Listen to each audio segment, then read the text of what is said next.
Hola, buenas noches. Nuevamente estamos aquí en conversaciones con el equipo Zulú tras un par de semanas de descanso. Lo primero de todo, buenas noches. Hola, buenas noches, ¿qué tal? Muy bien, aquí una semana intensa. No íbamos a hacer programa, hay que decirlo así, claro, por unos temas de logística, pero al final las circunstancias son las que son y hemos decidido hacer un esfuerzo para estar aquí con todos ustedes. Avalancha de preguntas, hay que decirlo así, y el último programa recordarán que al final prescindimos de las preguntas para agruparlas en el temario. Hoy hemos hecho al contrario. Hoy lo que hemos hecho es agrupar las preguntas en los dos grandes bloques que está todo el mundo interesado. Hemos tenido que suprimir muchas preguntas, hay que decirlo así, lo lamentamos, que son el cambio de gobierno y la ley de seguridad nacional, y un tercer bloque de miscelánea, y iremos directamente con las preguntas, que creemos que será más fácil seguir el hilo que si empezamos con un tema y nos seguimos con otro, que nos podemos duplicar en muchas cosas.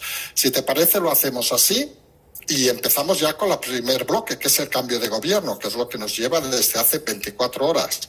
Y la primera pregunta nos dice, directa, ¿cree que llegará el gobierno al final de la legislatura? Bueno, creo que después de las últimas horas y del movimiento sorpresivo, porque no entraba dentro de las quinielas, es verdad que se estaba hablando, pero nunca de unos cambios tan profundos. Recordarás un artículo de hace un par de semanas y de una charla que tuvimos de que se decía que Ábalos iba a cambiar a defensa y que Calviño iba a pasar a interior, y ha resultado ser que el movimiento ha sido en otra dirección, dejando caer a los pesos pesados y a los baluartes del gobierno. Y claro, ahora nos abre la veda de cuál es la situación real del gobierno, cuál es la situación real de los apoyos del propio gobierno, tanto de Unidas Podemos como del resto de partidos, y nos abre un poco esas dudas de pues si es efectivamente una estrategia electoral como muchos parecen pensar, o más bien responde a un movimiento casi de urgencia por intentar renovar la imagen del gobierno e intentar continuar esos 30 meses como el propio presidente manifestó ayer a la hora de anunciar los cambios.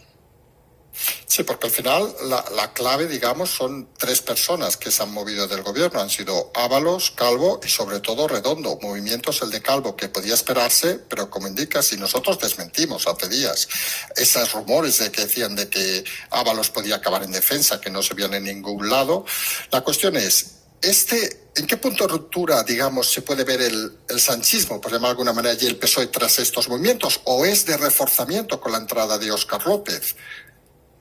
Claro, la entrada de Oscar López, que bueno, esto hay que explicarlo, es una persona afín al presidente, una persona con cierta mano dentro del PSOE en Madrid, y bueno, una persona de gran confianza dentro del círculo de Pedro Sánchez. A ver, aquí cualquier persona se dará cuenta de que ha echado al secretario general del partido, es decir, ha echado al número uno en cuanto a organización interna del propio partido, por lo que se entiende que se abre una crisis existencial dentro del PP.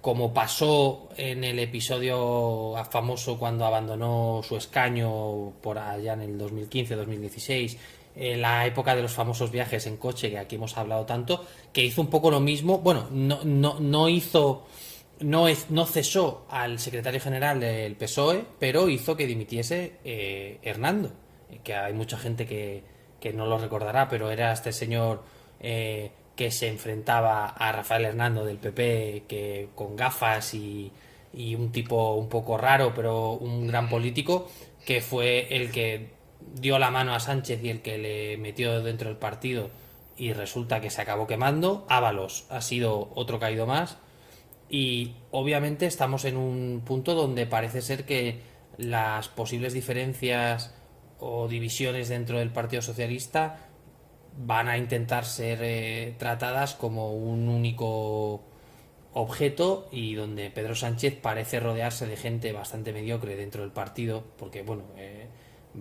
hay que decir que las nuevas incorporaciones no deja de ser gente de un perfil bastante bajo, bastante medio, y parece ser que el PSOE va a entrar en una crisis a nivel partido que veremos a ver en las primarias cuando concurran, incluso en las primarias autonómicas, qué pasa, porque a la vista está que hay muchos nuevos miembros del gobierno que parece ser que el movimiento responde a ese posicionamiento para unas elecciones autonómicas en breves o incluso nacionales que otra cosa. Un poco como IZ, pero en el sentido inverso.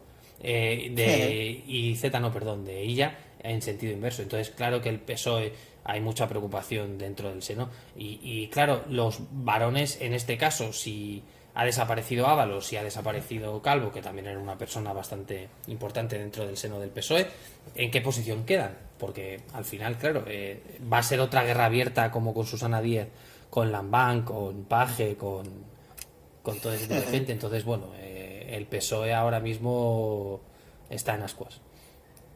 Sí, porque podríamos decir una cosa importante, creemos también. Salida de Ábalos, entrada de ministros, como dices, de 3 alcaldesas, en este caso, vamos a decirlo con claridad, de municipios pequeños.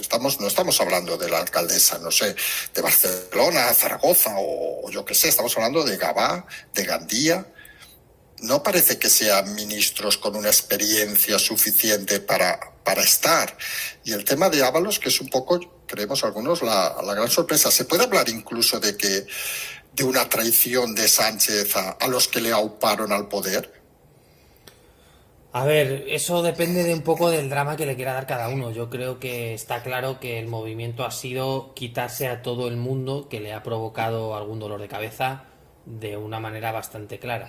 Es decir, pensamos en Calvo, que no es que haya tenido un año y medio bastante prolífico en cuanto a aciertos.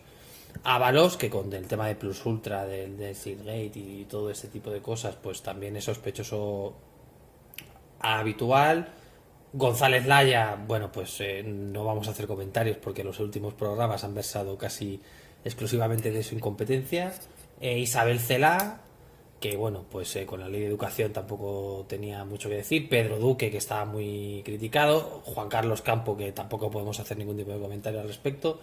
Y Uribes, que es pues una persona que dentro del partido no hacía mucho. ¿Traición a los que le auparon?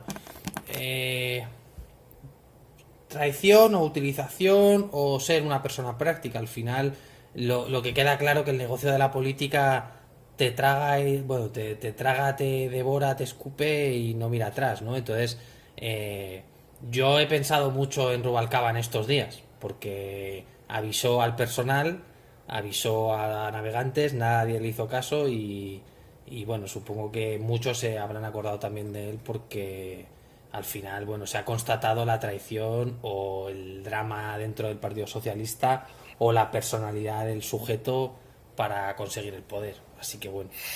Sí, porque incluso la frase de Susana Díaz, que se comenta hoy mucho, aquella de el problema eres tú, Pedro. Sí, el problema está claro que ha sido él. Hoy leía un tuit de Máximo Huerta, el primer Huerta, ministro sí. famoso, que hacía un tuit referente a Iván Redondo, pero creo que también va destinado al presidente porque al final la dicotomía y la bicefalia de Pedro Sánchez con Iván Redondo es algo que no se puede separar. Entonces, al final, como decía Susana Díaz, el problema o que incluso lo ha hecho suyo Casado o Abascal, el problema parece ser que cuanto tanta gente habla mal y opina es que el problema es Sánchez. Y a la vista está de que, hombre, yo no recuerdo a Aznar deshaciéndose de ningún miembro de su gabinete de los fuertes. Pero claro, estarás de acuerdo conmigo que deshacerte de Calvo o de José Luis Ábalos, que es el secretario. Es como si un ministro de Pablo Casado, si llegase a ser presidente, es el de la aceituna, Teodoro García Egea, y de repente se lo carga. No tendría mucho sentido y el mensaje que lanzaría al partido sería como de o conmigo o contra mí, que es un poco, yo creo, la imagen que está lanzando. Entonces, bueno, yo creo que ahora se ha abierto la veda y veremos a ver qué ocurre en el Partido Socialista en las distintas regiones.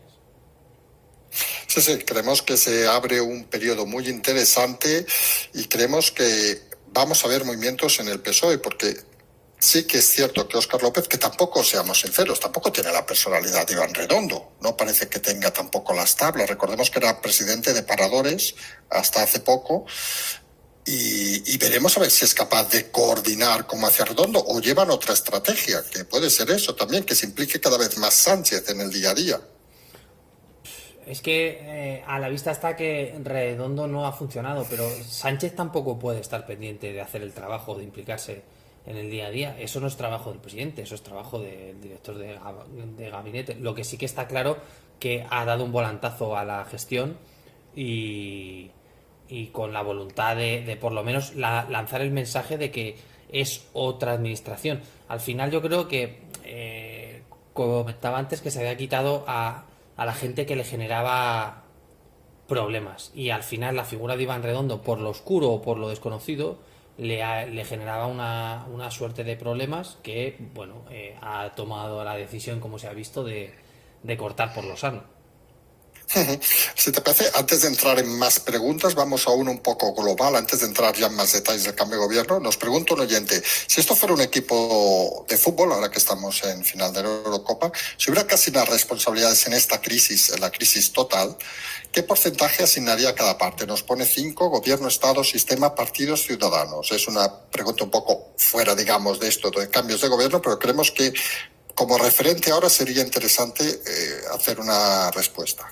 Bueno, si nos atenemos a la situación actual, como la crisis del COVID, yo, bueno, creo que cualquier persona que tenga la posibilidad de ver la foto grande, eh, hay varias cosas que se unen y es lo que causa el problema. ¿Los ciudadanos qué responsabilidad tienen? Pues la responsabilidad primero a nivel de voto de que votaron al PSOE, los que votaron al PSOE, y segundo la responsabilidad que hayamos podido tener cada uno a nivel de sanidad pública. Estoy pensando en el cuidado que hayamos podido o no podido tener, o en las decisiones de vacunarnos o no vacunarnos, sin más. Los partidos son parte del sistema, por lo cual hay una parte de culpa, pero tampoco excesiva. El sistema y el Estado entran en ya una responsabilidad que podemos estar hablando de, pues de un tercio de la responsabilidad, porque el propio Estado, a nivel burocrático ha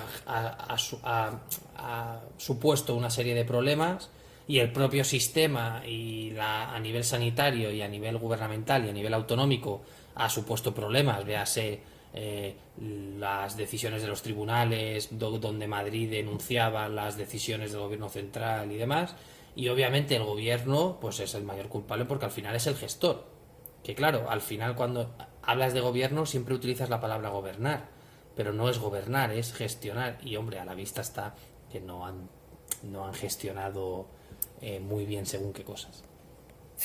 ¿Te parece? Entramos ahora en 10 preguntas directas sobre el cambio de gobierno. A ver las opiniones que tenemos. La primera es, ¿cree que Sánchez mantiene a los mismos de Podemos porque sabe que tanto electoralmente como judicialmente están tocados y hundidos? ¿O simplemente porque no ve ningún peligro en gente como Yone Belarra? Bueno, nos dice el oyente que es igual de ignorante como incapaz y ni se molesta en cambiarlas. O sea, la opinión sobre el tema de no tocar nada de Podemos. Aquí lo hemos mencionado muchas veces y en numerosas ocasiones incluso lo hemos tratado de explicar, de que primero hay una necesidad real por parte del PSOE de que Podemos esté. Y segundo, y esto seguramente sea poso de Iván Redondo, estar en el gobierno desgasta. Y tener ministros como Yone Belarra o como el señor Garzón, que luego hablaremos de él, desgasta la imagen del partido, desgasta la imagen del personaje, y al final incluso tú piensas que quien ha negociado, entre comillas, las no destituciones del partido, o sea, de Podemos, no ha sido la nueva secretaria general o la líder de Podemos, Ione Belarra, ha sido Yolanda Díaz, que también te hace ver quién tiene el poder real en el partido o quién no, porque claro, si tú en una negociación descartas a la líder del partido, de tu aliado, estás mandando un mensaje de, bueno, yo hablo con quien yo quiera y no me digas nada, no vaya a ser que te veas fuera. Entonces yo creo que Podemos, voy a ser franco, llevan dando las gracias desde ayer, porque más de uno y más de dos pensaban que estaban fuera. Ujú. Pasamos a la siguiente pregunta. Nos preguntan, ¿Iván Redondo acabará en una consultora para repartir los fondos europeos? La pregunta es concreta, ¿eh? No si acabará en una consultora, que eso parece obvio, sino para gestionar, digamos, desde la empresa privada los fondos europeos. No porque acabará en América. Vale. Preguntas rápidas, respuestas rápidas. Nueva pregunta. ¿Alguno de los nuevos ministros tiene más de 2 años en la empresa privada? ¿Alguno ha creado valor? ¿Tendremos una nueva Yolanda Díaz, por ejemplo, con el tema de los másters falsos? Por lo que hemos leído, todos vienen de la administración pública. De todas maneras, cuando rellenen la hoja en el Congreso famosa, pues se podrá ver la formación que tienen o no. Yo tengo que reconocer que es verdad que hay gente dentro de las nuevas incorporaciones que, independientemente de que les conozcan en su casa, por así decirlo, tienen unas carreras bastante competentes. Estoy pensando en concreto en José Manuel Álvarez, que es el nuevo ministro de Asuntos Exteriores, ex embajador de España en París. Pero quitando eso, pues que la gente cuando rellene la sábana con la información, pues que se meta en la página del Congreso y lo lea, porque bueno, nosotros por la información que tenemos es que no han tocado una oficina privada jamás. Sí, no, es cierto de que, al menos también visto desde aquí, de los ministros que vienen, el único que puede producir, digamos, cierta confianza es el de Asuntos Exteriores. Al menos tiene la experiencia y parece que tiene el conocimiento. Sí, bueno, luego Pilar Job viene de ser presidenta del Senado, pero claro, tampoco tiene un bagaje político lo suficientemente amplio como para valorar si es algo bueno o malo. Entonces, al final, las incorporaciones hay que ir viéndolas porque es que, con todo el respeto del mundo, les conocerán en su casa y poquito más. Sí, porque hemos leído hoy, por ejemplo, que según parece, la semana pasada se dedicó Bolaño a hacer entrevistas a gente sin decir, porque hay que recordar que el martes con el Consejo de Ministros se empezarán a nombrar secretarios de Estado, porque obviamente no entra un ministro y se mantiene el equipo. Y según parece, se dedicó a hacer entrevistas y a algunos nos sorprende cómo llega una entrevista, por ejemplo, y lo decimos con todo el cariño del mundo, que desconocemos, por ejemplo, el alcalde de Gandía, la alcaldesa de Gandía o la alcaldesa de Gabá. No sé si a Hombre, lo mejor es la 500 localidad de España de grande o las 600. ¿Cómo a- llega esta gente a una entrevista a la Moncloa? al final, por ejemplo, hay una ministra, la sustituta de Transportes, Raquel Sánchez, que casualmente ha impuesto un control del alquiler dentro de su municipio. Yo entiendo que ha habido una selección muy concreta y muy exacta, y por lo menos es la información que nos ha llegado de qué perfiles se buscaban, con qué objetivo. Y bueno, pues yo, con todo el respeto, yo sé que Gavà en este caso es un municipio de Barcelona que tiene bueno, tú sabes que vive gente conocida y demás, pero quitando eso Sí. tampoco sé si se conoce mucho más. Entonces, claro, o Cullera o Gandía, pues son pueblos que, bueno, que todos hemos oído hablar, pero sin más. Entonces, incluso dentro de los partidos nos comentaba gente del PSOE que no es que tuviesen un poder muy grande. Entonces, claro, estamos hablando de gente de perfil bajo. Es cierto que quitando Bolaños y Pilar Job por las circunstancias y el propio José Manuel Álvarez, los demás son perfil bajito. Sí, y sorprendente, vamos a Sí, decirlo sí, así, sí. porque no sé, hasta cuesta encontrarlos. Algunos que hemos hecho alguna búsqueda y tal, cuando hemos visto esto de que los habían entrevistado para comprobar, es que la frase literal que hemos dicho es que los currículums fueran correctos y adecuados. Y yo creo que vamos a encontrar algún divertimento estos días, pero bueno, eso ya es otra historia. Seguimos, si te parece, con las preguntas. Nos preguntan directamente, ¿Sánchez está en la cuerda floja y al borde de convocar elecciones? Un rumor que también ha salido mucho hoy, que se ha comentado mucho. Yo hablaba esta mañana con un miembro del equipo Zulú y nos decía bueno, que ahora todo el timing que pensábamos todos que tenía, ¿no? O por lo menos los que estamos más o menos informados, ha saltado por los aires porque parece, y es verdad, que es un gesto hacia el votante. ¿no? Como, bueno, ha pasado la crisis, incluso se ha vendido así, ¿no? Uno era el equipo para la crisis y ahora uno es el equipo para la recuperación. La clave son los presupuestos. Siempre son importantes, pero en este caso los presupuestos van a ser la toma de contacto con la realidad, y depende de lo que pidan según qué personas en los presupuestos o las negociaciones como se tornen, podemos encontrarnos que efectivamente hay un adelanto de elecciones, pero todo depende de las circunstancias. Todo es el proceso que empieza ahora es un tema de perspectiva. De la perspectiva que tome el presidente, de lo que quiera ceder o seguir cediendo, porque claro, ahora tú me preguntas por un adelanto de elecciones, pero el objetivo, según el propio presidente, es aguantar 30 meses. Entonces, no puedes estar tres presupuestos más cediendo, porque a lo mejor de tanto ceder hay un problema. Entonces, todo depende. Porque, por ejemplo, nos dicen, la ponemos nosotros la pregunta, de que haya arrepentimiento en Sánchez, por ejemplo, por el tema de los indultos. No. Vale, siguiente pregunta. ¿Iván Redondo sale porque Sánchez lo ha quemado, porque ve venir la quema, o porque ante la quema que viene Sánchez lo quiere salvar? Yo creo que es el último servicio de Redondo. Creo que Redondo era consciente de... Bueno, me consta que Redondo era consciente de la situación que generaba su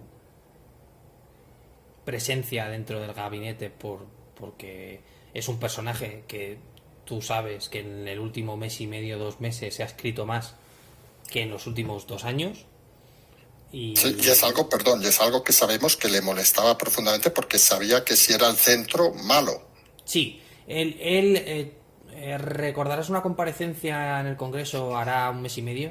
Ese fue el punto de inflexión. Sí, la del barranco. Efectivamente, justo. Ese fue el punto de inflexión donde él ya supo que él se tenía que retirar, y como él ha dicho, hay que saber parar. Y yo personalmente opino que es una elección correcta. No es un tema de salvarse él o de salvar a Sánchez o no, es que simplemente él es consciente de que su figura ya estaba quemada. Entonces, bueno, ha salido por la puerta de atrás, porque ni siquiera el presidente le ha hecho ninguna referencia en el discurso, pero creo que también es algo buscado, porque la imagen de Redondo no era precisamente positiva. Rasputín y de ahí para arriba lo que quieras, ¿no? Entonces, bueno, entenderás que tampoco hace falta promocionar según qué temas. Porque personalmente puede haberse sentido ofendido por no haber sido citado, o seguramente le es indiferente. Yo creo que le es indiferente, sinceramente, porque al final es una citación pública, pero a nivel personal pues ha habido una charla, ¿no? Entonces tampoco tiene mucho sentido. Vale, seguimos con preguntas sobre Redondo. Nos indica otro oyente: cargarse, entre comillas, a Redondo es hacerle responsable de todos los desastres de Murcia, Madrid, incluso indultos, etcétera. Bueno, o sea, puede ser que lo busquen, que ahora no, pero que en unos días, unas semanas, intenten siempre jugar. ¿Fue cosa de Redondo? El problema que lo de Murcia no fue cosa de Redondo, fue cosa de Ábalos y especialmente de Bolaños. Sí. Entonces no tiene mucho sentido, pero la derecha ha utilizado mucho la figura de Redondo, y ahora está en una situación que, claro, aunque la intenten utilizar, posiblemente ya no tenga ese recorrido como podía tener hasta hace un mes o mes y medio. Entonces, bueno, yo creo que lo de Redondo ha sido bonito mientras ha durado, pero ya no tiene mucho más tirón. Nos preguntan, yo la pregunta no la acabo de entender, pero la citamos tal cual, puesto que es un civil. Sí. Entiendo que todos los ministros son civiles. Sí. ¿No le tienen miedo de que pueda tomarse la revancha? Suponemos que se refieren si va a alargar o va a explicar cosas que en principio no debiera explicar. A ver, yo entiendo primero que se refiere al asunto del aforamiento, pero como mientras estás en el cargo, estás aforado, no debería tener ningún problema. Y luego, a nivel legal, tiene unas disposiciones en las que, por ejemplo, tiene que guardar secreto de las comunicaciones, de lo que ha visto en los consejos de ministros y demás. Entonces, la pregunta como tal, bueno, yo entiendo que haya gente que tenga esa preocupación, pero no parece responder a una lógica o a un caso que podría darse. Nos preguntan si es posible que el cambio de ministros haya sido el último servicio de Iván Redondo al presidente, que haya sido él quien haya gestionado el tema en el fondo. Absolutamente sí. Vale. Respuestas rotundas sabemos que son las mejores. ¿Cuál es el perfil del sustituto? Óscar López nos preguntan.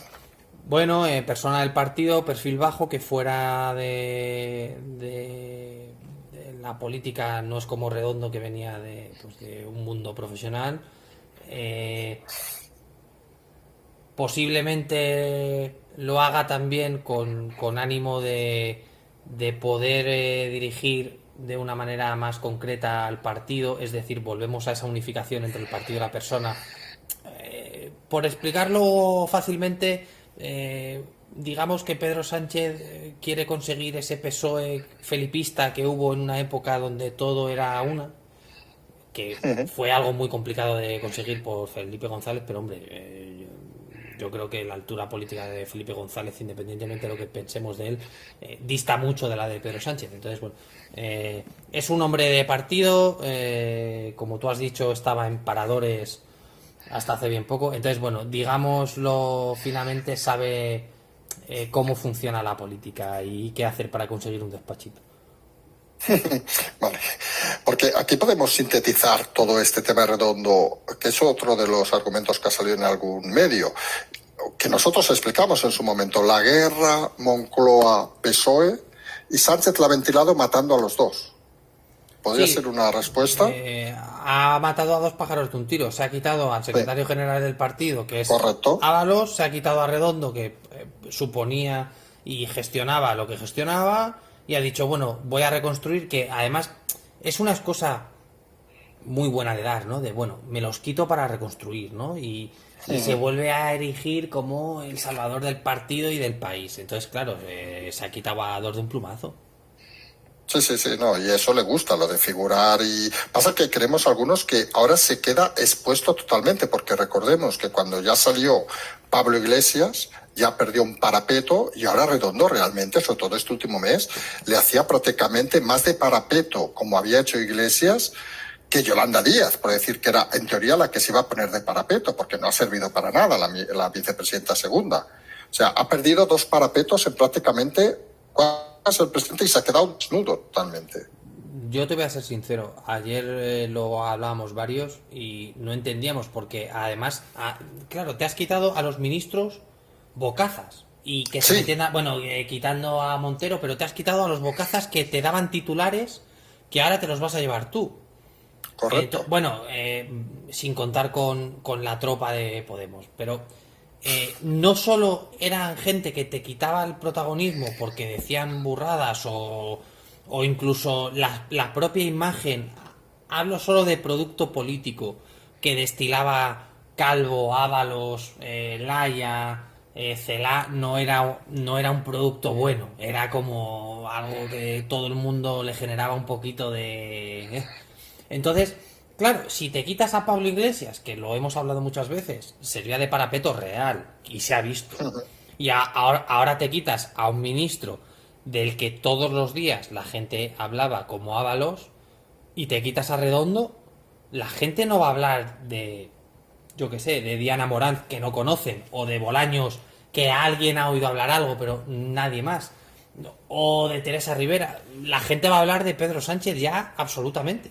Entonces, por eso, es como dejar el presidente, como se ha no inmolado, pero se ha puesto directamente como un general de esos antiguos, que no creemos que sea un héroe, obviamente, al frente de todo, y algunos creemos que es un suicidio político.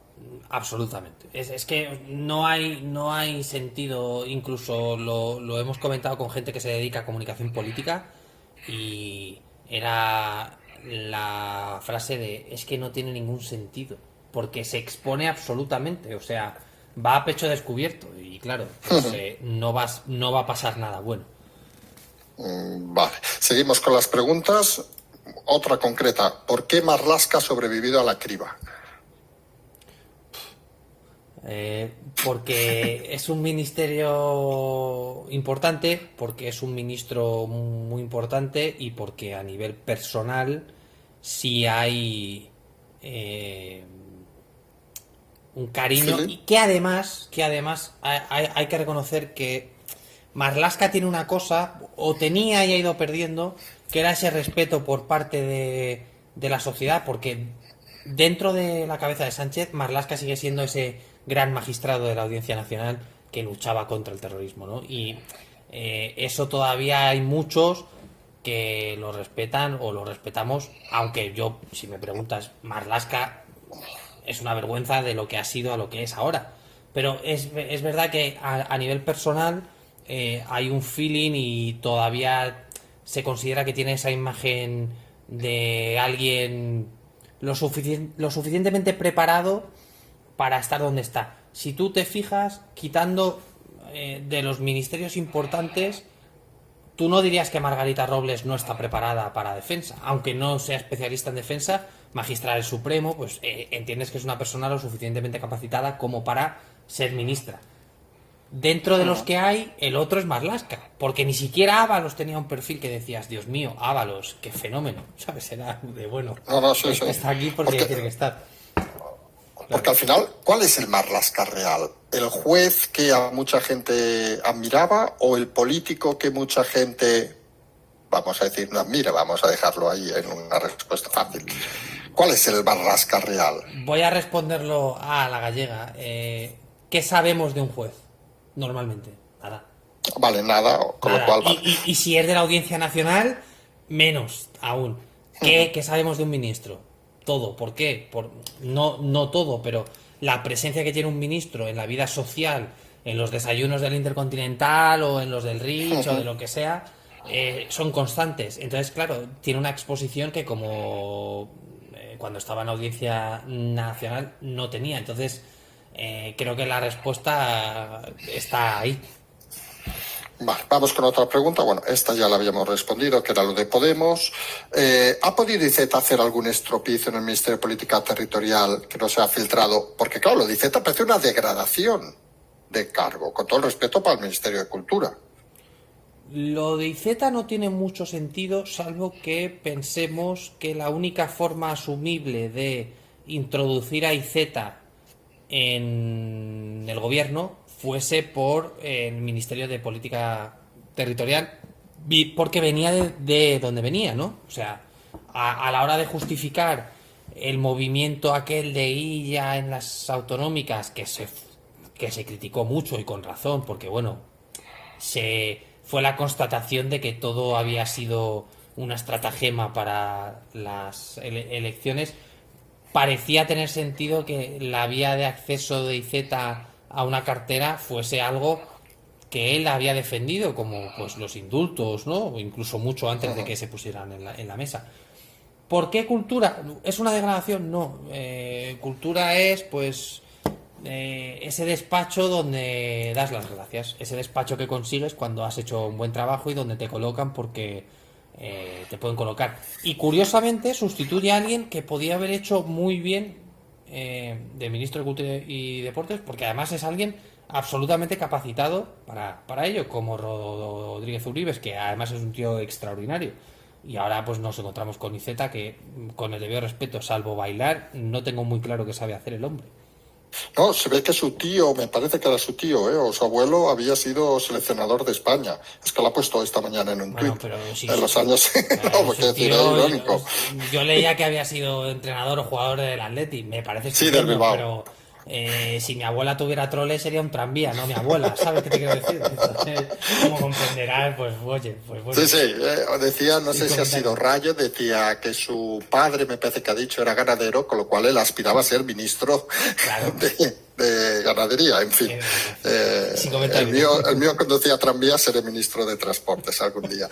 Vamos a seguir con otra pregunta. Nos dicen, nos pregunta el equipo Zulu, si Susana Díaz va a ser la nueva presidenta del Senado, ¿cuál es su futuro? No va a ser la presidenta del Senado y su futuro es, pues, o intentar conseguir un carguito o buscarse un trabajo de verdad, porque creo que todo el mundo... Bueno, Hay una teoría que algunos pensamos que podría salvar incluso al propio partido, que sería: ¿quién se ha erigido como enemiga acérrima de Pedro Sánchez durante los últimos 5 años? Susana Díaz. ¿Quién va a intentar hacer al partido resurgir cuando Sánchez se vaya por la puerta? Susana Díaz. No sé, yo creo que futuro en el corto plazo, estoy pensando cuando haya las elecciones, porque esto se olvida, hay unas elecciones a nivel PSOE autonómico de Andalucía en los próximos meses, eh, o da el salto a la política nacional o en Andalucía está caput. Entonces, bueno, yo creo que Susana pues tampoco es una persona que ahora mismo creo que haya que tener en cuenta para mucho. Vale, introducimos una pregunta ahora también de estas, así que nos viene la inspiración. También se ha hablado mucho de la reunión de Ayuso con Sánchez el viernes y se hace para muchos casualidad que al día siguiente presente el cambio de ministros. Los movimientos de Casado estos días son nuevamente apáticos, vamos a decirlo así. ¿Puede estarse fraguando, en caso de unas hipotéticas nuevas elecciones, de alguna manera un salto adelante de Ayuso? A ver, por tiempos hay que ser consciente de una cosa. Que las visitas hayan sido con un día de diferencia no significa que hayan sido exactamente programadas para lanzar una imagen. Pero sí es verdad que en Moncloa, y esto es información, se es consciente de el potencial que tiene Ayuso, máxime después del arrollador resultado que consiguió en Madrid. Y si a eso le sumas aquel encuentro de las banderas como una cumbre internacional, es cierto y se puede decir que se ha identificado como al enemigo dentro del PP a Ayuso y no a Pablo Casado. Y Pablo Casado, pues estarás de acuerdo conmigo que sus actuaciones de las últimas horas tampoco le ayudan en demasía No. a tomar protagonismo. Suponiendo que el PP haga unas primarias y demás, consideramos que muy probablemente sería el fin de Pablo Casado, porque hay que reconocerlo que no tiene talante ninguno para ser presidente del gobierno. O sea, no lo tiene, es un hecho. Ni talante, Sí, ni carisma, porque ni nada. sí, no, algunos estamos totalmente de acuerdo. Por cierto, una curiosidad. Imaginemos, hacemos un ejercicio de reflexión. Imaginemos que hasta de aquí 2 años vamos a ser optimistas con Sánchez. De aquí 2 años convoca elecciones. Si perdiera, parece obvio que Sánchez no seguiría en la oposición. No, no. Parece que su carrera política acabará cuando la próxima elección o lo que sea, que lo cesen o lo pierda, está claro que dejará la política, ¿no? A ver, ten en cuenta que dejó la política cuando no consiguió investirse presidente hace unos años. Él ha insistido tanto en los 30 meses que quedan de legislatura porque él se da 30 meses para tener otros 4 años. Es decir, él es el propio que se establece el deadline de 30 meses, ya no para salvar a España, que también, sino para salvarse a él, porque él sabe que su vida política dentro de España, y probablemente independientemente de las ínfulas que tenga a nivel internacional, acabe de todas cuando acabe su gobierno, y de ahí un poco también ese cambio que ha cometido dentro del seno de Moncloa. Sí, porque al final aquella frase creo que fue de Page, que, te hablo de memoria, ¿eh? No sé si fue Page que nosotros indicamos en marzo del 2020, que decía algo así como: esta crisis se va a llevar a toda la clase política por delante. Puede darse la situación que en unos meses haya desaparecido ya Pablo Iglesias, Arrimadas, vamos a echar unas risas donde está Arrimadas, Sánchez, imaginemos que por lo que sea se descabalga, y Casado que se ha descabalgado. No quedará nadie de los que había al empezar la crisis, curiosamente. Es una opción. Es que tampoco debería quedar nadie de los que estaban previo a la crisis, porque tampoco, y lo hemos hablado muchas veces, tampoco han sabido hacer país. Porque siempre se pide que el ciudadano sea el que hace país. Pero nos hubiera gustado, por lo menos a nosotros, y por la parte que nos toca, que hubiese habido algún intento de dejar la inquina al lado, ¿no? O el debate al lado, y se hubiese tratado de construir país aunando apoyos y aunando esfuerzos, independientemente de que fuese Sánchez o independientemente de que Podemos estuviese en el gobierno, pero un país que con la crisis que estábamos viviendo, con los resultados en los informes PISA, que no se hayan vuelto a sentar para, por ejemplo, conseguir un pacto en educación, es una salvajada, ¿no? Entonces, obviamente, el que dijo esto fue lo suficientemente inteligente como para constatar y darse cuenta de que el político que estamos acostumbrados desaparecerá. Y yo espero que se vuelva a la política de antaño, no de cómo se hacía política, sino de cómo eran los políticos, que eran élites reales. Pero claro, Pues sí, por pedir, pues oye, que no sí, quede. sí, por pedir que no quede, es decir, porque incluso nosotros hemos escuchado rumores y ahora seguimos con las preguntas de que se podría plantear incluso, por ejemplo, el cambio del candidato de Vox, que no fuera Santiago Abascal. ¿Algo habéis oído de esto? A ver, yo el otro día lancé un comentario sobre quién podía poner quién podía dar un golpe en la mesa de Europa y decir que esto no se hace así. Y hubo muchas preguntas en torno Iván Espinosa. efectivamente, que lo comentamos en privado y efectivamente. Yo creo que Abascal como comercial de la marca, vamos a hablarlo en estos términos, si se me permite, es muy bueno porque ha hecho que Vox tenga un papel. Pero habría que plantearse, y muchos lo hemos hablado cuando hemos tenido la posibilidad, de si Vox quiere ir más allá, posiblemente haya que buscar a alguien más capacitado. Y obviamente, con el debido respeto a Santiago Abascal, que es un tío magnífico, Iván Espinosa de los Monteros parece tener más expectativas o más proyección dentro del panorama político. Pero en el corto plazo parece muy difícil que se plantee este tipo de cambios dentro del partido. Otra cosa es que, bueno, que pasen 2 o 3 años y, claro, al final aquí estamos hablando de desgaste. Abascal también tiene un desgaste. Independientemente de que Vox en las encuestas estén con muy buenos números y sea necesario para formar gobierno, aquí se desgastan todos. No, no, sí, eso está claro, Todos. pero los números de Vox, recordemos lo que pasó en Madrid, que en el momento que el PP tiene un candidato, vamos a decirlo claramente, con cara y ojos, Vox se queda en ese estadio que no supera, es decir, se queda allí anclado y parece que si el PP tuviera un candidato con cara y ojos, es que incluso retar a Sánchez parece que sería factible. Sí, y además tú lo has dicho, Pablo Casado engrandece la figura de Abascal y Abascal empequeñece Correcto. la de Casado. El problema es que eso, si en el momento que Casado salga de la ecuación, que puede salir, ojo, y esto es así, ¿dónde queda la figura de Vox como partido y de Abascal como líder? Ha pasado un poco lo mismo con Inés Arrimadas, con nuestra querida Inés. Como contendiente parecía muy fuerte. Le han dado las riendas y no sabe por dónde le vienen. Entonces, estoy muy de acuerdo con la frase esta de que se va a cargar a la clase política porque va a cambiar la forma de hacer política y o por lo menos esperamos, que la gente exija otro tipo de cosas. Seguimos con las preguntas de cambio de gobierno. Nos vuelven a preguntar si estas nuevas caras nuevas, municipalistas, recordemos, tocando la calle, frescas para el ciudadano, si pueden ser la antesala de estas elecciones anticipadas o si Sánchez sí que querrá llegar hasta final de legislatura. Primero es un cambio de imagen, es un lavado de imagen para lanzar el mensaje de no estamos en crisis, los gestores de la pandemia no están, se han ido y ahora estamos en la parte de la recuperación.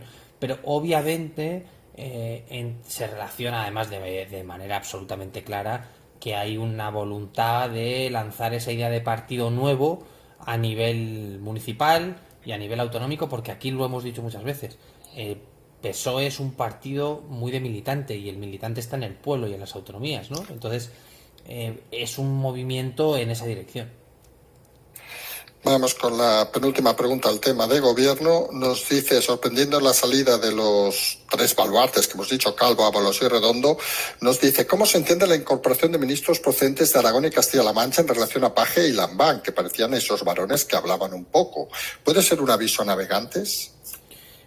Aquí,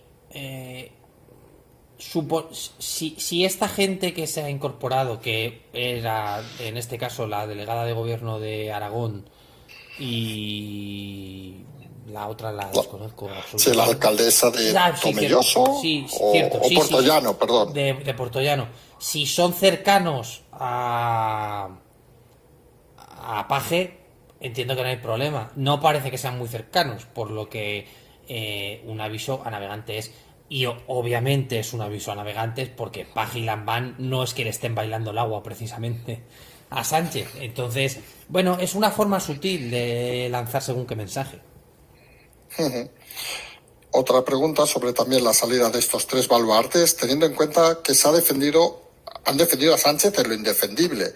Es una forma de autoproclamarse, incluso en un diario, creo que era el Conciencia, lo llamaba del cesarismo, o Voz Populi, el cesarismo de Sánchez, que estaba erigiendo como un nuevo César. Una forma, digamos, de cargarse a sus máximos defensores. Vuelvo a insistir, lo que quiere conseguir es esa imagen del PSOE felipista y que el partido y el gobierno sea una figura única y que él sea el único que puede tomar decisiones dentro del partido. Y esto es un spoiler, nunca acaba bien, nunca. Entonces, bueno, yo tengo que decir que es un error y efectivamente es esa suerte de cesarismo de yo soy el Estado y yo soy el partido y ser tan personalista, cuidado. No, y aparte hay una cosa que no sé si opinarás lo mismo, que la talla intelectual incluso, y política de Felipe González es muy superior a la de Sánchez, y si con Felipe no funcionó, con Sánchez puede ser un desastre. El problema es que Sánchez se cree que tiene la talla intelectual de Felipe González. Vale, perdón. Entonces, claro, si la premisa de la que partes es errónea, pues ya la hostia, con perdón, va a ser mucho más grande. Y tú lo has dicho, si Felipe no pudo, pues Sánchez, hombre, se me antoja bastante difícil. Porque una curiosidad, si se sabe o sabes de estas preguntas a veces comprometidas. Sánchez en su interior, ya sé que es un poco psicología así de conversaciones, Sánchez en su interior está satisfecho con los cambios, se cree, no diremos la palabra del César, el líder único, el que puede girar este país, el que puede levantar este país, o es consciente de sus limitaciones. Se lo lleva creyendo desde que entró al gobierno. Es decir, no ha habido ningún cambio en su cabeza todo sigue siendo un plan genial y él va a poder sacar al país de donde él consideraba que estaba, que tampoco estábamos tan mal. De hecho, estábamos mucho mejor que ahora. Claro. Pero él en su cabeza pues sigue siendo el héroe y el salvador. Bueno, habría que hacer un libro sobre el pensamiento de Sánchez. Que por cierto, te anuncio que Redondo quiere hacer sus memorias. Sí, lo he leído en El Mundo, me parece. que pueden ser lo que divertidas. puede salir ahí, Ojito. Sí, hombre, ofertas supongo, para hacerlas seguro que tiene Seguro. Bastantes sucosas, porque imaginamos que obviamente hay mucho secreto que no se puede contar, como has dicho, por ley, pero supongo hay muchas cosas, sobre todo la parte anecdótica, que sí que se puede explicar. Hombre, historias que se puedan contar, a verlas haylas. Otra cosa es que se omitan detalles, pero vamos, yo tengo que decir que si se publica, yo lo voy a comprar seguro. Y aquí haremos un especial para comentarlo. Sin Eso duda, también lo damos por sin supuesto, y capítulo a capítulo si es necesario. No, La última pregunta del cambio de gobierno nos dice, ¿cuánto cuestan, si cuestan cada mes los ministros cesados? ¿Tienen una indemnización, para entendernos? Supongo la pregunta va por ahí. Bueno, por hablar en términos totales, 5.000 euros durante 2 años. Hostia, qué bien, ¿no? Digo 2 años porque es lo que han estado, es la misma pensión famosa que se quedaba Pablo Iglesias, pues el resto de ministros. Aquí habría que entrar a debatir si eso es justo o no es justo. Pero bueno, para que la gente se haga una idea, que multipliquen 5.000 euros por 24 meses por el número de ministros y ahí les sale la cuenta. Porque en teoría, supongo, obviamente, si no tienen trabajo, si tienen trabajo no cobran, ¿o no es así? Pues la ley la desconozco y me pillas totalmente, pero Vale. entiendo que es independiente de... No es, siempre hay un problema cuando se habla de esto. No son vitalicias,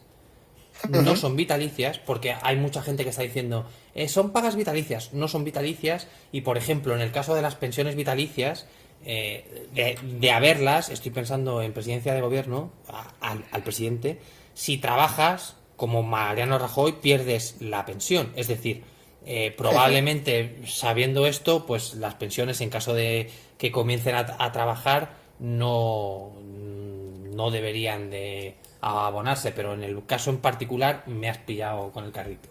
Vale, no hay ningún problema. Carrito de helado, sabes que aquí en Cataluña se pilla mucha gente. Vamos a seguir. Entramos en el siguiente bloque, Ley de Seguridad Nacional, que es un tema que hasta que pasaba lo del gobierno era la primordial. Prácticamente todas las semanas se está hablando de esto. Vamos a intentar poner un poco de luz a este tema. Y la primera pregunta es directa. ¿Qué mecanismos existen dentro de la Unión Europea para poner coto a la Ley de Emergencia Nacional de Sánchez? Y añadimos a la pregunta, ¿hay que poner coto a esta ley o es una ley habitual en otros países? Bueno, si te parece, vamos a hablar primero de la ley. Bueno, de la supuesta ley, porque claro, aquí se ha hablado de una ley de seguridad nacional que nadie ha visto el borrador, digo de los que han publicado el borrador, y que encima nadie se ha molestado a explicar la legislación en este país, porque claro, aquí es muy fácil, por ciertos medios, tanto por un lado como por otros y de ciertos partidos, de lanzar una moneda al aire y decir, bueno, aquí vamos a hacer una ley de seguridad nacional y que sea lo que Dios quiera. Y aquí, pues, claro, lo decimos muchas veces, hay que explicar las cosas. Esta ley de seguridad nacional es el desarrollo que viene siendo necesario desde 1975 de una ley que se ha ido articulando a lo largo de los años y que su última actualización fue la ley 17/2015 de 9 de julio del Sistema Nacional de Protección Civil, donde se estipula o donde se estima qué decisiones y qué medidas se tiene que tomar dentro del Estado de Derecho para una situación de crisis. Es decir, no hay una legislación en España que sí hay en otros países, por ejemplo en Francia, para situaciones de emergencia. Entonces, si la gente, primero, si se leyese la Constitución, vería que en la Constitución ya se habla de que la ciudadanía tiene el deber de colaborar en según qué situaciones. Estoy pensando en los incendios en los pueblos, cuando llaman con las campanas para que la gente vaya, Sí. ¿vale? Eso punto número uno. Y si la gente hubiese leído un poco en qué se engloba la Ley de Seguridad Nacional, hubiese leído que hay una ley de protección civil y que en su artículo 7, y cito exactamente para que no haya problemas, pone derecho a la participación y en su artículo 7 bis pone deber de colaboración, donde se estipula que las personas jurídicas y los ciudadanos tienen el deber de colaborar personal o materialmente. Si tú lees esto, que ya está establecido dentro de la ley, y eso lo trasladas al supuesto borrador que alguien tiene por ahí, que nadie sabe porque ni siquiera es la vista pública de la legislación, es decir, no sabemos qué demonios va a pasar, se está hablando de que las personas se van a ver obligadas a colaborar o las empresas a colaborar o que te van a poder embargar bienes cuando en la ley del 2015 sobre protección civil ya se estipula así. Entonces, claro, es una situación un poco torticera en el sentido de que se está argumentando cosas que no son exactamente así. Sí, pues seguimos con más preguntas sobre esta ley. Perdona, dime. Disculpa porque no he respondido a la pregunta. Tú preguntabas si había otras leyes dentro del sistema europeo. En Francia, por ejemplo, no se ha articulado un estado de alarma porque había una ley de seguridad nacional que permitía tomar según qué decisiones sin declarar un estado de alarma. En Reino Unido, aunque ya no esté en la Unión, existe, en Alemania existe, en Italia existe, en Austria existe, es decir, no es ajeno al orden jurídico europeo. Y hombre, hay directivas europeas que piden que se haga una ley de seguridad nacional, entonces la propia limitación vendrá en la directiva europea. Pero hay que dejar claro una cosa. Primero, que es un globo sonda, es decir, esto es un globo sonda que se lanza desde el gobierno para ver las reacciones. Pero que hace falta una ley de seguridad nacional, sí. Y que ya hay legislación que dice exactamente lo que se está mencionando, también. Y esto la gente lo tiene que saber. Incluso en la Constitución se dice. Sí, porque hay una cosa curiosa, y ahora iremos con la siguiente pregunta, que es que el globo sonda sale, la información que más ha salido ha sido desde el diario El País, curiosamente. Ha sido quien más ha hablado de este tema, junto con el diario El Mundo, y da la sensación un poco de que se han quedado en jugar un poco a decir frases vacías, como si cada día fueran a aplicar esta ley, ¿no? A Sí, nosotros nos ha despistado claro, mucho, la verdad. Primero, es una ley que no se ha explicado bien en qué momentos se aplicaría. Y es un globo sonda en el momento en el que el país dice: Pedro Sánchez, no el presidente del gobierno, ojo, Pedro Sánchez tendría la posibilidad de embargar bienes como ha hecho Estados Unidos, y puse un ejemplo yo en este espacio, donde Trump obligó a General Motors y a General Electric a fabricar maquinaria para los hospitales. Es decir, es algo que se hace. Pero claro, si tú solo dices Pedro Sánchez y no explicas en el artículo el por qué, obviamente parece ser más un globo sonda a ver qué información recoges que otra cosa. Pues mira, seguimos con preguntas de seguridad nacional un poco enfocadas desde ese, creemos, desconocimiento. Nos dicen: con este anteproyecto de ley de seguridad ciudadana parece que vamos directos a la Alemania de los años 30 del siglo pasado o una monarquía bolivariana, nos dice el oyente. ¿Qué se pretende por esto? ¿Perpetuarse en el poder y esclavizarnos o disponer de manera descarada de todos como peones a sacrificar en cualquier momento como un ejército zombificado sin capacidad de volver atrás? Bueno, este tipo de lenguaje a mí me fascina, ya lo sabes. Recordarás el... Por eso te he hecho la pregunta esta. Ya está, ya lo sé. Recordarás el especial que hicimos del CNI, que yo hablé Sí. de la cultura de inteligencia y de seguridad en un país. Y esta pregunta viene a colación de esa falta de cultura. Si la gente tuviese cultura de lo que supone una emergencia en un país, y si tuviésemos un Estado que tratase de promulgar según qué valores en torno a qué es una catástrofe o a qué es una incidencia o qué es la protección civil, no habría este tipo de preguntas. Como ha preguntado de Estado bolivariano y demás, yo voy a recomendar a la gente que se lea el Acta Patriótica y la ley de fama de Estados Unidos, para que vea cómo es un país con una ley de seguridad nacional y una ley de protección civil eficaz. Y que pregunten la semana que viene si eso es fascista o no es fascista, o es bolivariano o no bolivariano y demás. La gente que es ajena a las crisis y a las contingencias en protección civil y demás, es muy difícil explicarle según qué conceptos. Pero ni esto es bolivariano, ni es dictatorial, ni es ni ejércitos zombificados, ni nada. Es algo necesario, pero es verdad que la articulación, supuesta articulación de la ley y la explicación de la misma, pues dista mucho de ser lo suficientemente correcta para que la gente lo entienda. Pero de verdad, calma. O sea, esto no es que Pedro Sánchez pueda declarar el estado de emergencia porque sí. Entonces, bueno, ojo. Ay, que no sé. A la propia oposición le interesa que se haya lanzado ese globo sonda, porque aquí están recogiendo todos. Vox, el PP, Ciudadanos, todo el mundo. Entonces, es un globo sonda y yo creo que han caído en la trampa a más de uno. Seguimos con preguntas sobre este tema. La nueva ley de seguridad nacional parece más que una ley, una herramienta para que Sánchez realice una demolición del Estado de Derecho y seguir en el poder durante muchos años, nos pregunta este oyente. ¿Es cierto? No, es... Bueno, creo que le hemos respondido, sí, pero bueno. Es absolutamente falso. Vale. Con la implantación de la nueva ley parece que podrían, esta es una pregunta más concreta, con la nueva ley esta podrían disponer de nuestros bienes y ahorros como quisieran. Falso. ¿Qué podemos hacer para... Falso. ¿Qué Absolutamente podemos hacer falso. para... Vale, ¿qué podemos hacer para protegernos? Entonces, nada, ¿pueden quitarnos nuestros fondos de inversión o solo si están depositados en entidades no españolas? No. Ojo, una cosa es que en una contingencia y tú tengas un tractor, por poner un ejemplo, te puedan quitar el tractor para hacer una brecha en el monte y que no se queme.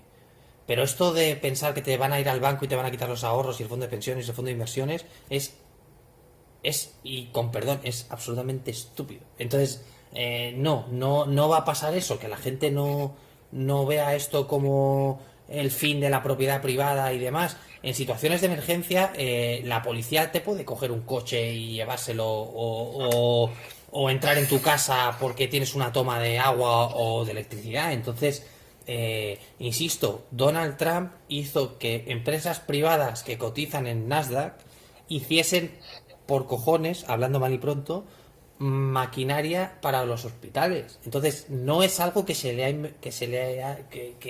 ha despertado Sánchez y ha dicho, voy a hacer una ley de seguridad nacional donde puedo o llamarnos a filas, todo este tipo de cosas. O sea, calma. Vale. Seguimos con más preguntas de esta ley que, como vemos, es complicada. Nadie ve en esta reforma, nos lleva al desastre y Sánchez tal. Y nos dice el oyente, Vox dice que presentaron recurso, todavía que sepamos no existe la ley, al Constitucional, pero claro, nos dice el oyente, al paso que vamos acabará siendo ilegalizado Vox antes. Yo no creo ni una ni otra, pero bueno. Aquí creo que tenemos que ser claros y lanzar un mensaje contundente. El Estado de Derecho funciona. Y la ley, habrá que ver el borrador, habrá que ver si se legisla o no se legisla, cuándo se legisla, quién la legisla, y si en caso de legislarse y puede haber algún ápice de inconstitucionalismo, pues se puede acudir al tribunal y que dirima si lo es o no. Pero si es que no hemos visto en el borrador, estamos hablando de algo que nadie ha visto. No, eso es cierto. Pues si te parece, dejamos ya el tema de la Ley de Seguridad Nacional y nos vamos a la miscelánea, que son unas 15 preguntas, si no me equivoco, 13 preguntas, y vamos avanzando en esta línea. La primera, que es nuestro tema favorito. ¿Tienen alguna información acerca de la situación del entorno de la ministra Yolanda Díaz o la propia ministra después de que se haya sabido lo de los másters? ¿Creen que habrá una sanción administrativa o penal por mentir? Administrativa, por la ley de altos cargos, está tardando. Penal, hasta donde yo sé, no debería haber ninguno. Sí, no, ahí lo confirmamos totalmente. Penal no debería haber porque no parece, pero administrativa, la ley de altos cargos debería estar cesada desde hace un tiempo, pero en fin. Correcto. Tampoco vamos a decir mucho más. ¿Qué instituciones europeas están a disposición del ciudadano para recibir quejas, cuestiones o demandas? Nos pregunta otro oyente. Todas. Pero si quiere, yo iría por el Consejo o el Parlamento, pero puedes hacer consultas a cualquiera. Otra cosa es que te respondan, pero por poder puedes. Sí, correcto. No, habitualmente las que hemos formulado han contestado de forma más o menos regular, digámoslo así. Siguiente pregunta. ¿Cómo de cerrados están los presupuestos? ¿Es cierto que sin presupuestos no llegará el dinero europeo? Bueno, cerrados no están muy muy lejos de cerrarse. Primero, sin presupuestos no puede haber, o sea, el propio gobierno está condenado a pedir elecciones, porque además los presupuestos en este caso, no como con los presupuestos de Montoro, están ligados a una serie de requisitos para el País Vasco y Cataluña. Entonces supondría el fin del apoyo a la hora de legislar por parte de estos partidos. Entonces sería de facto el fin de la legislatura. Los fondos europeos van a llegar porque, si cuando lleguen, es porque se han apalabrado en la Comisión y en el Parlamento. Es decir, no tiene nada que ver, y luego habrá que ver dónde va cada partida de los fondos. Pero vamos, que los presupuestos a día de hoy están muy lejos de cerrarse. ¿Cuál es el timing ahora de los presupuestos? En principio, negociación, suponemos ahora, presentación. Verano y final de septiembre, principio de octubre, por ley se tienen que presentar. Empezaremos a oír finales de agosto, primera semana, segunda de septiembre, las exigencias de soslayo de Aitor Esteban del PNV, que ya sabemos todos cómo funciona, y bueno, pues de Esquerra Republicana y de Junts pel Cat, más o menos lo mismo, que obviamente se relacionará con la mesa de negociación y con todo este tema de pues la amnistía, el referéndum y todo ese tipo de cosas. Yo creo que a fecha de hoy es bastante complicado hablar de que los presupuestos vayan a salir. Bueno, nos pregunta Luis Boyente, ¿puede estallar todo en septiembre a raíz de, por ejemplo, las peticiones sobre presupuestos y todos estos temas? Si los presupuestos no están, se acabó. Porque la propia capacidad legislativa del gobierno en cuanto a votos afirmativos desaparecería. Entonces, sí, absolutamente.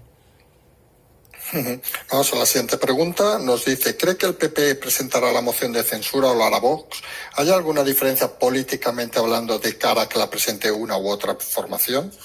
Vox, primero, el que la presenta es el que puede presentar, valga la redundancia, candidato.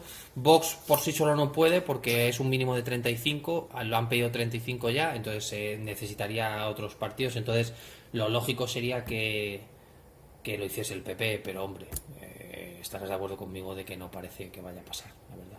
No, vamos, sinceramente no lo vemos, vamos, a lo mejor nos equivocamos, pero sería un sorpresón. Sí, imaginemos lo que decíamos antes, ¿quién se iba a imaginar hace 6 meses que estaría fuera Iglesias y Redondo? Nadie. No, efectivamente. Siguiente pregunta, ¿cuál sería la forma de plantear un cambio en el liderazgo del PP visto, aquí es frase del oyente, la inutilidad y el colaboracionismo subordinado de Pablo Casado al PSOE? ¿Cuál sería el timing? El timing, primarias. Si todo pasa por primarias, al final los partidos ahora son democráticos a nivel interno y en las primarias se debería entender que se presentaría Isabel Díaz Ayuso, aunque ha dicho por activa y por pasiva que no. Y a partir de ahí, tan simple como quien salga ganador sería el líder del partido. Pero parece ser que de momento Casado tiene todo bien atado, al menos a nivel partido de Génova. Sí, porque hay 2 preguntas aquí rápidas. Una, ¿va a haber primarias en el PP? ¿O no? Pregunto. Se entiende que ya fueron. Hay gente que te dice que sí, porque si no van a dar la imagen de partido antiguo, por así decirlo, pero saberse, no se sabe.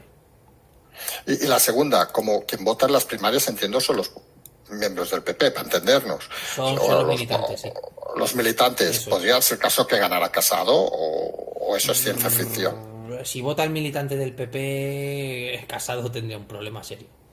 Vale, sí, que es un poco lo que imaginábamos. Vamos a la siguiente pregunta. ¿Pueden los ciudadanos demandar al gobierno si han sufrido algún perjuicio económico laboral o no si se declara el estado de alarma de 6 meses impuesto en gobierno o si se declara ilegal, perdón? Que, por cierto, se habló mucho hace unas semanas del Constitucional y ha vuelto a...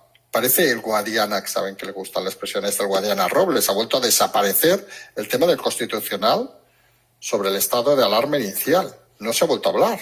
No se ha vuelto a hablar, pero bueno, se declaró lo que se declaró, entonces ahí no hay dudas. Entiendo que ya dependería del juez, en caso de que alguien quisiera demandar al Estado, ver si hace falta juzgarlo o no, pero por poder se puede, claro que se puede. Siguiente pregunta, que creemos que es muy interesante, que en general son todas, pero esta, la política que están haciendo determinados países europeos de demonizar a países turísticos como España, para que sus habitantes no salgan de sus países, ¿puede ser una manera de hacer aumentar el turismo interno y así salvar cada país su propio verano? A ver, es una perogrullada, pero efectivamente cada uno está mirando primero por su economía y segundo por salud pública. Si tú ahora mismo mandas un avión de alemanes a Baleares después del brote diabólico este que ha habido de los chavales, eso te puede suponer a ti un macrobrote en tu país. Si además evitas eso y te sacas dinero porque vas a generar dinero dentro de tus fronteras, pues hombre, es una situación que se entiende que para todos los países, incluso para algunos en concreto que no tienen turismo en verano, es una situación positiva. Pero más allá de eso, tampoco creo que sea un boicot a terceros países, que creo que es lo lo que quiere lanzar la pregunta. Es decir, yo entiendo que España es un país turístico, pero también hay que entender que si un país puede generar dinero durante estos meses y además evitar que se produzca algún tipo de brote masivo, pues hombre, creo que es una situación idónea. Que a nosotros nos viene muy mal, muy, muy mal. Pero bueno, por ejemplo, Reino Unido ha levantado las cuarentenas a los que vengan de España y parece ser que va a volver el turismo británico. Entonces, eso es algo positivo. Siguiente pregunta, nos dicen directamente, ¿qué hace el rey? Es el oyente, es rey de España, se preocupa por los españoles, dice el oyente, no me lo parece, dice, estoy harto de la excusa, el rey no puede pronunciarse. Bueno, que vuelvo a recurrir a la Constitución. El rey tiene el papel que tiene y puede ser español y ser una persona republicana y que le guste el rey, puede ser un monárquico que critiques al rey. El rey tiene su papel, si te gusta bien, si no te gusta, pues ajo y agua. Es que no te puedo decir mucho más. Es el papel que tiene. Hay gente que no lo entiende. ¿Es un personaje muy respetado a nivel internacional? Sí. Yo prefiero tener un rey a un mequetrefe de primer ministro, sí, pero eso no me hace ni monárquico ni super defensor de... Claro, al final yo entiendo que el rey está atado de pies y manos y no puede hacer nada más. Y el que lo quiera entender, bien, y el que no lo quiera entender, pues bien también. No, y aparte una cosa, y aquí saben que pueden opinar cada uno lo que quieran, que es una cosa que es obvia. Si estamos pidiendo todo el día que se respeten las normas, por ejemplo, en el tema de los indultos, etcétera, parece contraproducente que algunos piensen que el rey se las tiene que saltar, porque no tendría ningún sentido. Es decir, o todos somos de uno o todos somos de otro. Siguiente pregunta, entramos ya en las últimas preguntas. Las empresas energéticas están en manos italianas. Si Sánchez pide dinero a Europa y una parte destinada a esas empresas, ¿estamos regalando, hace un silogismo, prácticamente el dinero a los italianos? Bueno, primero, todas las empresas energéticas no son italianas y no sé dónde se ha dicho que vaya a haber un paquete de medidas exactamente para las eléctricas. Entonces, bueno, esto es un brindis al sol un poco, ¿no? O sea, yo entiendo que un paquete de rescate puede ir a lo mejor a otras cosas o a legislar de manera distinta el tema de las eléctricas, pero de ahí a decir que vas a mandar dinero a Italia a través de Enel, pues hombre, es bastante atrevido. Kafkiano, Vamos a dejarlo, kafkiano. sí, en esos términos. Vale. Siguiente pregunta. ¿Puede un ciudadano entrar en el Congreso y participar con alguna pregunta al presidente del Gobierno o a sus ministros? No. Vale. Siguiente. ¿Puede un ciudadano, esta creo que la hemos respondido, participar en las ruedas de prensa que realizan los diputados o el presidente del Gobierno? Yo creo que la respondimos hace tiempo y dijimos Sí. que se debería haber hecho, o sea, que se debería permitir, pero que no está permitido. No estaba contemplado porque está contemplado, incluso efectivamente. dijimos que entrar a la Moncloa, al complejo de la Moncloa, sin autorización no entras. No puedes decir, Sí, hola, que vengo a ver al jardinero. además mencionamos aquello de los tours famosos Sí, correcto. que implementó, que duró poco por el tema del COVID y demás, pero no, en principio no se puede. Vale, vamos a las últimas preguntas. Luego tendremos dos preguntas fuera de las planificadas, de esas Que me gustan tanto. Correcto. Vamos a estas que también te van a gustar. Lo de Garzón con el chuletón se comenta solo. ¿Qué hay detrás de esto? Esta pregunta al menos es formal. ¿Hay alguna más extraña? ¿Qué hay detrás de esto? Bueno, pues que para la izquierda el cambio climático es lo que es y parece ser que está la lucha perpetua de si la carne o en este caso la ganadería intensiva o extensiva es positiva para el ser humano o no. Y bueno, pues se le ocurrió una frase que ya dijo un ministro allá por el 2015 de que el consumo de carne se debería regular algo y bueno, pues se le ocurrió la brillante idea de decirlo. Otro que desvía la atención, pero vamos, que ni caso. Nos dice otra pregunta sobre el mismo tema. Liquidar todo el sector español y por extensión carnicerías, puestos de trabajo ante un producto de primera necesidad y así vender carne sintética. Nos dice si esa podría ser la filosofía de Garzón. Pues mira, yo sinceramente si la filosofía de este señor es vender carne sintética, ya le pueden mandar al carajo. No, yo creo que primero es como ministro de Consumo, que recordemos que pertenecía al Ministerio de Industria, es un desconocimiento absoluto de la importancia del sector primario en España, que es de en torno de un 16% de lo que genera la industria en este país y 28.000 millones de facturación con un 16 y pico por ciento del PIB. Entonces, yo creo que es una forma de hacer campaña y hay mucha gente de izquierdas que son veganos o veganos o no lo sé, hay tantas cosas que unos ya se pierden. Y es más un mensaje a su votante que recordemos, aquí ya todo el mundo está en campaña, en pre-campaña y al final Garzón es consciente de que está en el gobierno porque es quien es, que es el líder de Izquierda Unida y de vez en cuando tiene que salir diciendo, en el momento en que un ministro como Garzón, el ministro de Agricultura y el presidente del gobierno le desacreditan de la forma que lo han hecho, casi riéndose del pobre chaval, entiéndese, ya no tiene más debate el asunto, ya es como, bueno, has demostrado que eres tonto y que no sabes de lo que hablas, enhorabuena, y poco más. Vale, la última pregunta de hoy, que es una pregunta personal en este caso, nos dice el oyente, que sabemos quién es, saludamos al oyente que también sabe quién es, al presidente le gusta al punto. Nos pregunta, ¿a usted el chuletón imbatible lo queda al punto hecho o poco hecho? Buf, aquí con la iglesia hemos topado. Yo, mira, yo tengo un problema, soy crudofílico absolutamente, entonces a mí me gusta la carne cruda, como un steak tartar, o muy poco hecha. Y si es con un buen whisky, ya perfecto. La carne, no, vino tinto no, señores, con whisky, por favor. Pero poco hecho, que sangre, que sangre. Bueno, yo aquí voy a dar mi opinión. Yo soy de poco hecho, yo soy también de los que me gusta la carne que sangre, lo digo así de claro, que suena muy mal la frase. Y obviamente prefiero un vino tinto. Pero bueno, aquí sobre gustos de bebidas no vamos tampoco a hacer reflexiones, porque nos podíamos tirar muchas horas hablando de este tema. Si te parece, vamos con dos temas finales. Una... Sí.